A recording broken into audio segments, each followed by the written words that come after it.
In the twilight of a war-torn world, under skies choked with the smoke of battle, a saga of courage, the White Scars fight alongside a cohort of the Lunar Wolves. For weeks they have fought an Orc Wag. For weeks the Orc shamans managed to hold off the combined arms of Space Marine and Astra Militarum forces. But finally, when they pushed through, they found the fortress where the Orc war boss held sway, and so they went.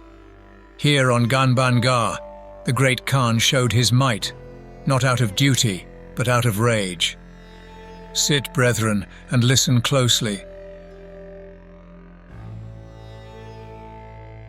The noise was incredible, off the scale, so violent as to be physically damaging. The Heimgall surged so mightily that the earth cracked underfoot, and every crystal shook like a leaf in a gale. The cannons boomed, punching through translucent outcrops and blasting them into spiraling balls of fused slag. The Xenos came pushing up out of every hole and crevice, welling like a dark green boil froth, hurling invective in their guttural battle tongue before opening up with smoke-filtered hammer guns and gushing flamers. The legionaries ran straight into it. From every side, from every vantage, they sped headlong into the charge, a carpet of white that crashed against the defenses and burrowed deep into them. The onslaught was as vicious as any that had been launched thus far on that world, only greater in scale, for all forces were concentrated now, merged and augmented and combined into a rampaging host of optimal killing power. Every legion individual was a tiny army in his own right, capable of laying low entire cities, a mobile tank carcass built up around a living man. The sheer power concentrated in that nexus was formidable, and yet it was multiplied 1,000 times by the way in which every one of them fought alongside one another. They knew where their battle brothers were at all times, warned by both preternatural senses and the ever-changing stream of tactical data that enveloped their helm-augmented visual environments. If an advance looked reckless and haphazard, it was always anything but. A bolt shell would be launched, and every fighter around it would already be reacting, knowing that its target was now accounted for and reaching for another. A Xenos would break from cover, and every fighter would know who would take it down, and how long that would take, and what to do if he failed, and how to react if he succeeded. Individually, a Space Marine could lay low cities. Collectively, they could lay low galaxies. The two armies smashed together, and the crescendo of ear-cracking noise ramped up further, pocked by alien screams and human bellows, by thin vox crackles and fulsome throat roars.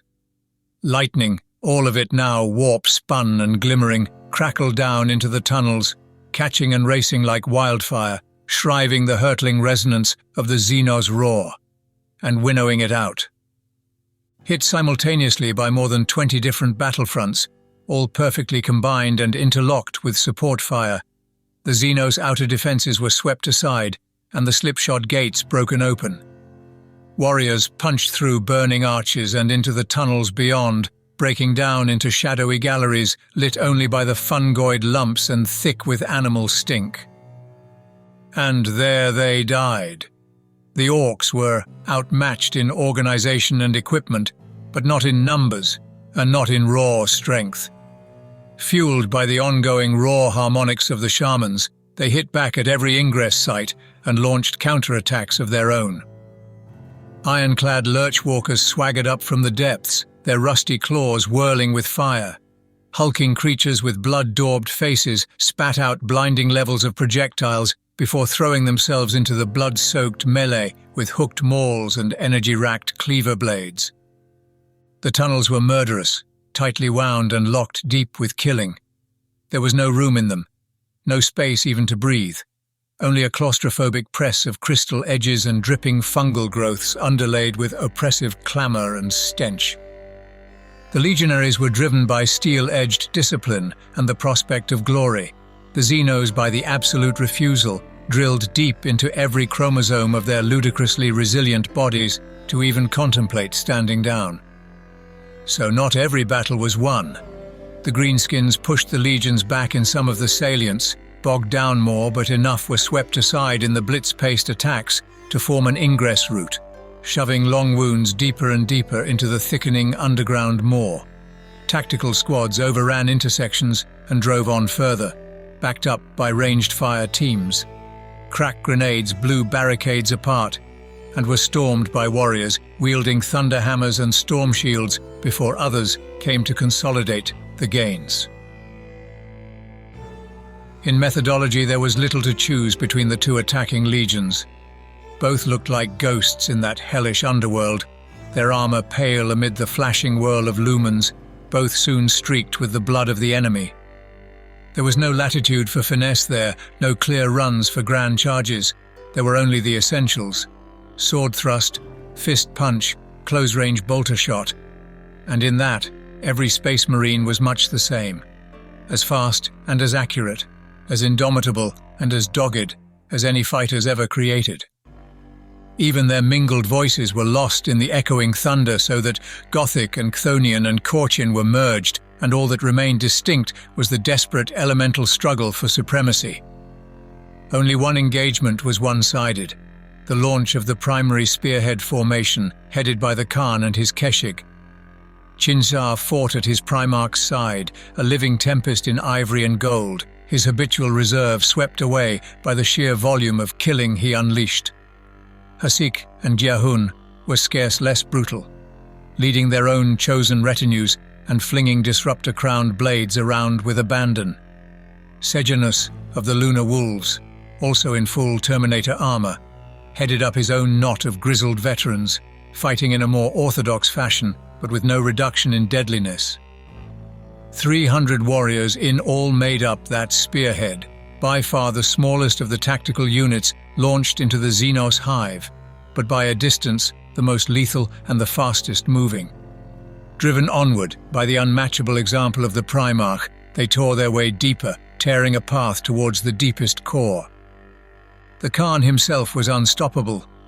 The psychic roar that had proved so destructive during the long campaign had no purchase on him. All who fought alongside him seemed immune to its soul-deadening effects, sharing in a corona of psychic protection as he slew and slew and slew. In his presence, every legionary was enhanced, lifted to an even more rarefied level of precision. Only before him did the orcs display anything close to hesitancy. Their bellows died out, their blows fell awry, their tenacity seemed to melt. As the Khan's great curved blade rose and fell, shrouded now in thick layers of Xenos blood, the spearhead delved ever deeper, hurtling towards the kernel of that dark and alien city. The perfect warrior, his sons called him. That prideful moniker seemed almost modest then, set against the magnificence of the Khan's art. Yet there was nothing arrogant in it, nothing reflective, just an unconscious and instinctive brilliance with the blade, an exuberance that lit up the narrow paths and banished the footed shadows, an exactitude that carried both terror and awe in its glittering wake. When they saw this mood upon him, the White Scars believed the Khan had no equal in any army of any race of any time. His sons were hardly impartial, of course, and there were many such claims made about many other warriors. That did not mean, as Hasik was fond of observing when the matter came up, that they were entirely wrong. They finally broke into the huge chamber at the base of the entire complex. The earth shook with heat around them, and the walls themselves glowed a sullen red. Magma plumes jetted from the unquiet surface of a wide lake of fire, splashing against stalactites of crystal that jutted from the high chamber roof. Only one path spanned that inferno, a long spur of reflective rock, 10 meters wide and 100 long, thrown out across the churn below like some incongruous processional. The spur was both smooth and wide, rising gradually along its length towards a final gate, the portal into the innermost chamber of the entire subterranean complex. The orcs had gathered before the gate in huge numbers, knowing that this was their last stand. They clustered before heavy piers of rock, each one decorated with crude effigies of their strange gods, their warriors' hides almost black against the dance of flame. These were the largest of their kind, held back for the greatest of the great fights, and they lumbered heavily out to war now, screaming with almost inchoate belligerence. And it was there, halfway across that causeway, that the advance was halted for the first time. The huge Xenos monsters crashed in among the Terminators, and a matched slaughter began in earnest. A maelstrom of bullets and energy weapons scythed out from positions below the gate's vast, sagging lintel, spraying death into the popping magma below. White Scars and Lunar Wolves elites strove with oncoming waves of Xenos, drawing deep on near-limitless reserves of strength, but still the assault faltered. The Khan himself engaged a hulking Leviathan clad in power armor, and the two of them wrestled together at the apex of the Spur's arch, two titans of combat raging amid the leaping flames. For a critical moment, the position teetered. The vanguard force had pushed on far ahead of all other elements in its audacious bid to sever the beast's head and bring a swift end to the engagement. The entire Bloodmaw above them was still gripped with a rictus of combat on every level, but most of those battles were still a long way off. The Orcs sensed this, and every one of the gate guards surged out to slam heavily into the outnumbered throng. The multiplied impact of those hits was horrific, and one of Giahun's own Terminator guards, weighing many tons, was thrown bodily from the causeway and sent plummeting into the magma below. Giahun slew the originator of that stroke, slicing the creature in two with a savage slash of his glaive. As he did so, something even greater stirred under the occlusion of the gate itself, something huge and sluggish, bleeding with the Xenos malice, its hide crackling with greenish energies, its limbs barred with overlapping plates of iron so thick that a man would have been crushed to bear just one of them. "Chogoris!" Giahun cried, spinning out of contact with the next greenskin, swerving around the next and vaulting past three more. Spurred by that example, others pushed forwards. Chinzar was as deadly as ever, eviscerating each opponent with his crackling blades, even as he turned to face the next. Hasik and Sejanus fought on side by side, screening one another as they hacked and maimed. The Khan dispatched the monster before him with a blistering flurry of speed-blurred strokes, kicking the corpse out into the magma lake. By then, Giahun had reached the gate. He killed twice more before turning to the hulking creature emerging from the gloom. He got two strikes in, jabs with his glaive that seared flesh and provoked a roar that made the entire chamber shake to its foundations. Even over that booming bellow, the warrior's laugh could be heard. Savage, unfettered, capricious. Then the fist swung out, a vast alien slab, a curl of green-black flesh as hard as beaten adamantium. It caught Giahun at the neck, a jackhammer blow that drove him to his knees. "Ukhrak!" shouted the Khan, too far away, alarmed for the first time. "Withdraw," the Korchin signified, a principle of warfare on the plains as old as time, but here just a command, shouted in sudden desperation. Giahun reeled, with no intention of obeying. His break from formation had galvanized the attack, and he whirled his glaive around to plunge it into the behemoth's armor-clad neck. The stave flashed around, perfectly aimed, but the creature was faster than it looked. It struck out again, biting into the warrior's helm and smashing through ceramite, tearing up muscle and breaking bone. Giahun's feet flew from the earth, his heavy body propelled, breaking apart, over the seething lake of fire. The Khan reached out, impossibly distant, as if he could reel him in by force of will alone. When Giahun hit the magma, his hunched power pack exploded, igniting a bubble of thundering flame. For a moment, the entire chamber seemed to shudder. The White Scars halted, sudden disbelief staying their hands. Even the Orcs sensed something, and their headlong charge missed a beat. The Khan himself broke from combat and stared into the waves of breaking fire, his cloak snapping against the gale of force unleashed.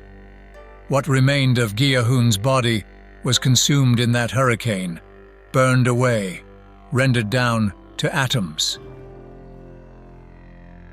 Then the Primarch looked up, and despite the racing furnace around them, a chill descended over every soul. He uttered 2 words only, his voice suddenly as spare and bleak as the void. "Pull away." His sons complied instantly. Even Sejanus and the Lunar Wolves, warriors from a legion that gave no quarter to any foe, withdrew. The Khan advanced then, alone now, his demeanor changed from flamboyance to a night-seer menace. He swung his sword about him languidly, loosening up, cutting the air into whispers, and the orcs themselves hung back, bellows snuffed out, bravado shaken into wariness. Then he started to kill.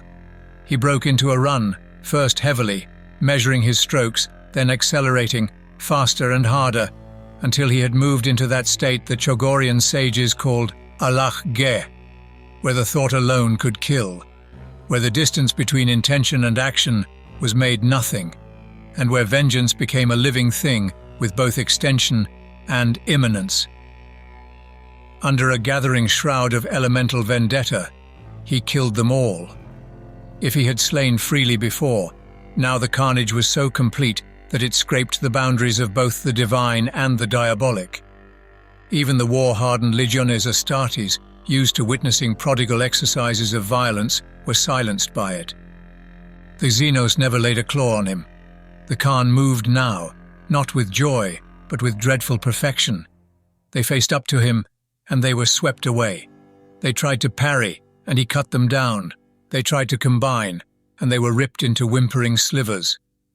He danced through their numbers and built a corridor of blood around himself, slaying like some spectre of the endless dark, silent as a grave mark, chill like the night gale of the Ulav.